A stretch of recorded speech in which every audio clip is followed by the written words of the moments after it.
Designing a creature that reads as dangerous and terrifying in a single glance is harder than it might seem. Great creature design has to communicate instantly. The viewer needs to understand, almost subconsciously, that what they're looking at is a threat. In this video, we'll show you how we start with fast silhouette sketches, move into rapid 3D exploration, and gradually refine the creature into a final production-ready concept.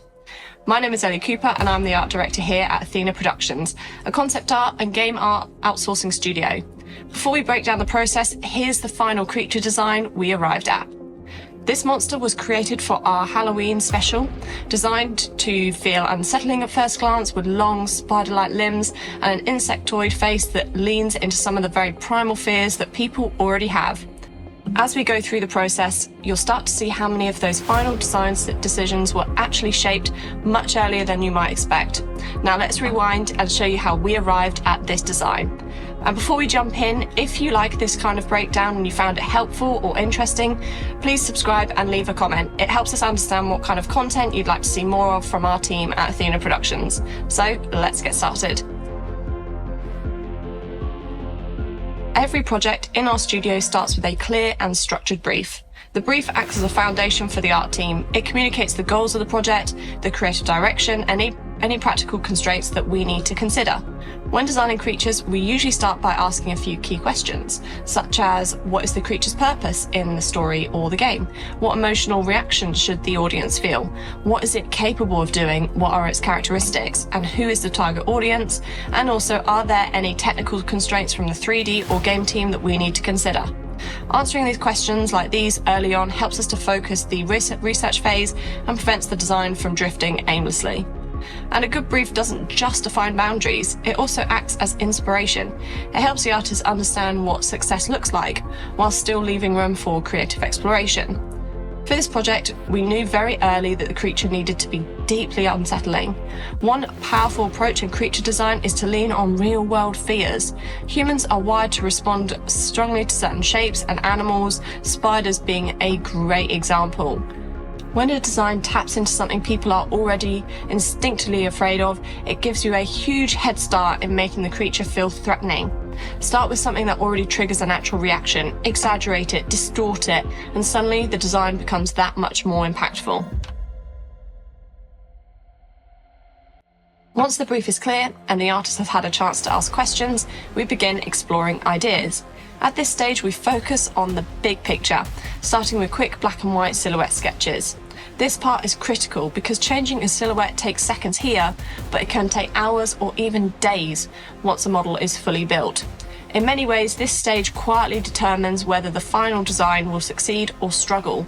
Silhouette is one of the most important elements in creature design. The human brain can identify threats extremely quickly, sometimes in just a few milliseconds. And if the silhouette doesn't communicate danger immediately, the design will often struggle later on. Our early exploration is done purely in 2D, usually in Photoshop.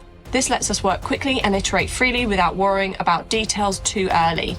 We test a wide range of proportions, body shapes, and postures, but we intentionally maintain a long-legged, spider-like influence across most of the designs. At this point, the goal isn't perfection, it's volume. The more ideas we explore early, the more likely we are to discover something interesting. Adding a simple grey value fill can help give the silhouettes a sense of weight and form, which makes the designs easier to evaluate. Another small but extremely useful habit is numbering your sketches. It might seem trivial, but it makes feedback much clearer. Instead of trying to describe the third one from the right, art directors or clients can simply refer to design number 3 or 6.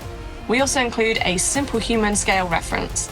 At this stage, it doesn't need to be a detailed drawing of the person, just enough to give a sense of size and presence.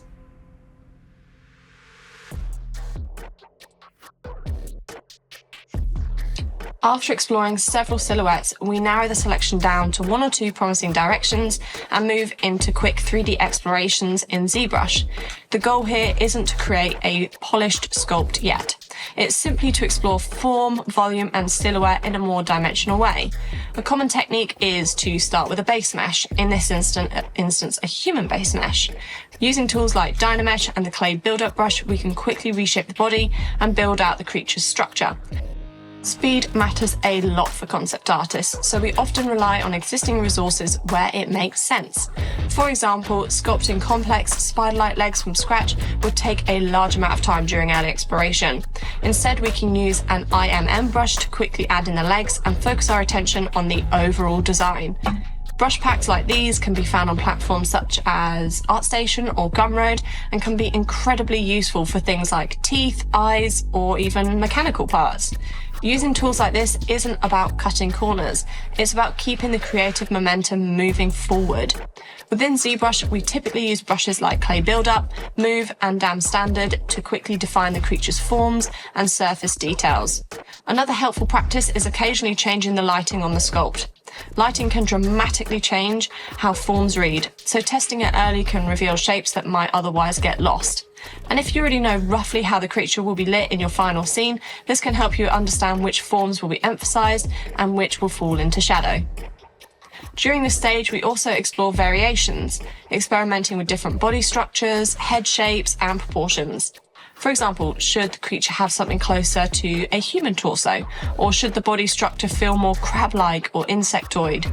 The goal is to start wide and gradually narrow down the design as questions are answered.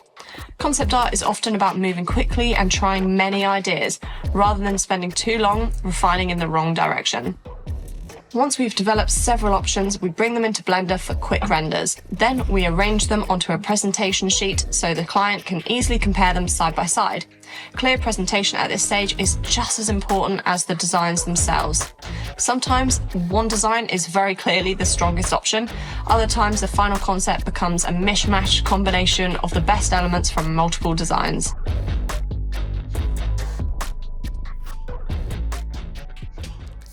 Based on feedback, we decided to explore the creature's face in more detail.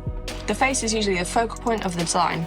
It's where the viewer's eye will naturally gravitate.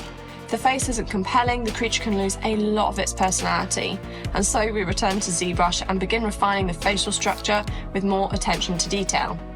At this stage, it's important to start committing to stronger shapes and features. Several variations are explored, but the direction that resonated most was a more insect-like face with flat black eyes and sharp pincers. As before, the options are rendered out in Blender and brought into Photoshop for presentation. This is also where paint overs can be useful. Some concept artists rely heavily on 3D, while others prefer to paint over renders to push the design further. There isn't really a correct single workflow. The goal is to simply arrive at the strongest result as efficiently as possible. Once the body and face are agreed upon, we begin creating the final concept asset. Much of the foundation already exists from the earlier sculpting work, but this stage is about refining and adding believable detail. We start introducing more anatomical logic, thinking about how the legs attach to the body, how musculature might sit beneath the surface, and how these forms will also interact with the light. Even small anatomical hints can make your creature feel far more grounded and believable. We then combine the chosen facial design with the final body sculpt, completing the core concept for the monster. At this stage, the asset can be used for multiple purposes: client handoff, production reference, or even key art.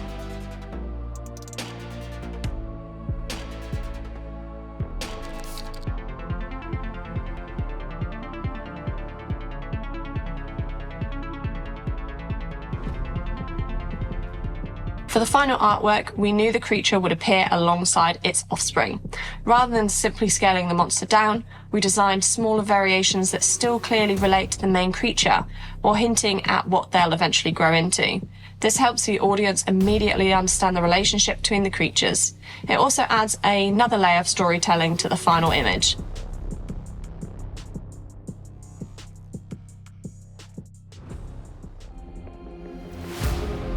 From quick silhouette sketches to 3D exploration, facial refinement, and the final asset, this was our step-by-step process of bringing our terrifying Halloween monster to life.